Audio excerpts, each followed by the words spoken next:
106 बुखार है इसको, 106। तो देख सकते हैं कि आप इसका खून ब्लैक हुआ है। आज नहीं कितना है, त्रीजा नहीं है, त्रीजा नहीं। कहते हैं पहले 2 दिन हमने हल्की हल्की लाली महसूस की है, सुबह भी हल्की, सवेरे भी हल्की लाली महसूस की थी। अब जो है ये ब्लैक हो गया, वो कंडीशन इसकी सही है। नए आने वाले दोस्तों से गुजारिश है कि वेटनरी प्लानट को सब्सक्राइब करें और बेल आइकन पे भी क्लिक करें और ऑल पे क्लिक करें ताकि आपको तमाम नई वीडियोस की अपडेट भी मिलती रहे। अस्सलाम वालेकुम फार्मर्स दोस्तों, आज एक पेशेंट के पास मौजूद है। ये रेड वाटर का केस है। टेम्परेचर इसका हमने अभी चेक किया है, 106 बुखार है इसको, 106। तो देख सकते हैं कि आप इसका खून ब्लैक हुआ है। आज नहीं कितना है, त्रीजा नहीं है, त्रीजा नहीं। कहते हैं पहले 2 दिन हमने हल्की हल्की लाली महसूस की है, सुबह भी हल्की, सवेरे भी हल्की लाली महसूस की थी। अब जो है ये ब्लैक हो गया, वो कंडीशन इसकी सीवियर हो गई है। तो अभी हम इसको ट्रीटमेंट दे रहे हैं।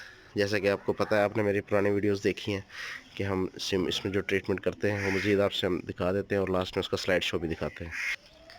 तो अभी जो हम इसमें ट्रीटमेंट कर रहे हैं, ये हमारे पास है ड्यूराजिनीज़ी, जिसमें डायमिनाजीन और एंटीपायरीन है। इसके साथ हमें किसी किस्म का पेन किलर लगाने की ज़रूरत नहीं पड़ती फीवर के लिए या किसी से, क्योंकि इसमें एंटीपायरीन मौजूद है और ये इस डिज़ीज़ की ड्रग ऑफ चॉइस है। सेकेंडरी इन्फेक्शन के लिए हम लगाते हैं इसमें ऑक्सीटेट्रासाइक्लिन, जिसमें 50 mg में मौजूद है ऑक्सीटेट्रासाइक्लिन। ये हम यूज़ करते हैं, ब्रॉड स्पेक्ट्रम है। और एंटी एलर्जिक के तौर पे हम इसमें फेनरामीन, मेलिएट ये यूज़ करते हैं। और अगर आप ये नहीं यूज़ करना चाहते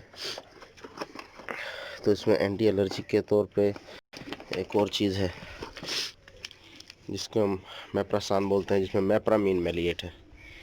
तो ये भी हम यूज़ कर सकेंगे, 5% में इंजेक्शन है, तो ये भी इसमें यूज़ हो सकता है। इन दोनों में से आप कोई भी यूज़ कर सकते हैं।